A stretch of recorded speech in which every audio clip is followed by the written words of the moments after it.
សួស្តីពុកម៉ែបងប្អូនទាំងអស់គ្នាថ្ងៃនេះខ្ញុំមកធ្វើវីដេអូយកឃ្មុំផលិតបាទសកម្មភាពយកឃ្មុំគឺនៅលើដើមអំពិលឃ្មុំនៅរាងខ្ពស់ដែរនៅចុងដើមអំពិល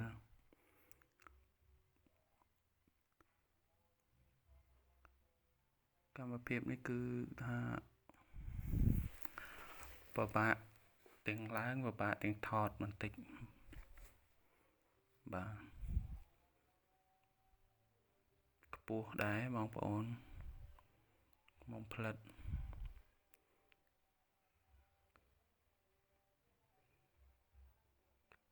គឺថាកាមេរ៉ាថតអត់សូវជាច្បាស់ប្រហែលទេព្រោះឡើងខ្ពស់ពេកហើយអត់មានដងតុបដងអីគឺកាន់នឹងដៃផ្ទាល់តែម្ដងបាទឃ្មុំវារាងទុំរាងចាស់ដែរហើយគឺវាចង់សោះអស់ខ្លះហើយបាទនេះផ្លិតវាគឺថាក្បាលទឹកគឺមានទូចមែនទែនក្បាលទឹកតូចសូវមានទឹកទេបាទនេះចង់សោះអស់ហើយសោះដើរហើយនេះដើរទៅមុខទៀតគឺជួបមកផ្លិតតូចស្រួលយកមែនទែនផ្លិតនេះគឺនៅទៀបណាស់តាស្កេដងទុំមួយគឺអាចយកបានហើយនេះបាទផ្លុំឲ្យវាហុយឲ្យវាឆ្លក់អាសត្វហ្នឹងតែឆ្លក់ផ្សែងគឺយើងហើយនេះបងប្អូននេះផ្លុំហុយតិចបាទអ្នកខ្លះគឺគេយកនឹងមិនបាច់ផ្សែងក៏បានដែរគឺគេយកដោយដៃទទេទៅដោយគឺមិនបាច់កាត់ពពួកផ្សែងវាទេតែខ្ញុំត្រូវតែពពួកខ្លាចវាតិចដែរបាទនេះរៀងមានទឹកគ្រាន់តែវាតូចមែនតើតូចល្អគឺកាច់នឹងដៃយកតែម្ដងបាទ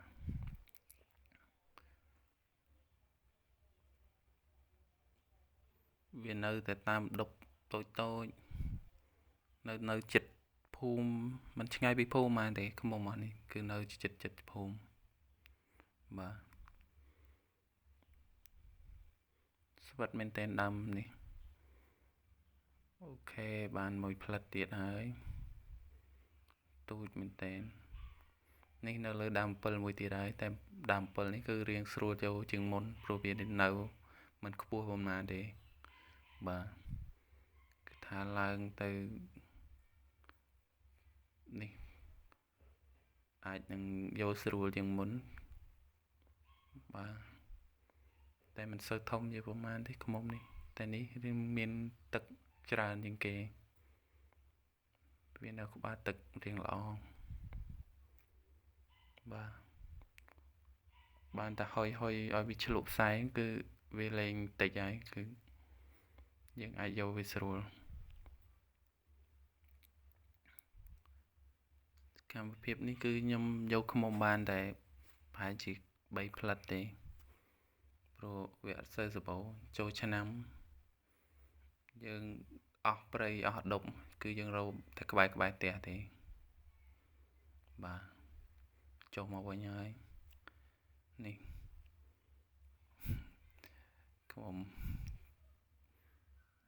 នេះមានសាច់រៀងសុះអស់ខ្លះដែរឯងក្បាលទឹកក៏វារៀងតូចដែរតែវានៅទឹកបានខ្លះបាទបងប្អូននេះគឺបាន3ផ្លិតក្នុងពេលតែមួយផ្លេតទេបាទសកម្មភាពយកឃ្មុំបាទផ្លិតតូចដាច់ខ្ទេចខ្ទីហើយបងប្អូនមិនសូវជំនាញយកបាទវីដេអូហ្នឹងគឺមានតែប៉ុណ្្នឹងហើយបងប្អូនគឺ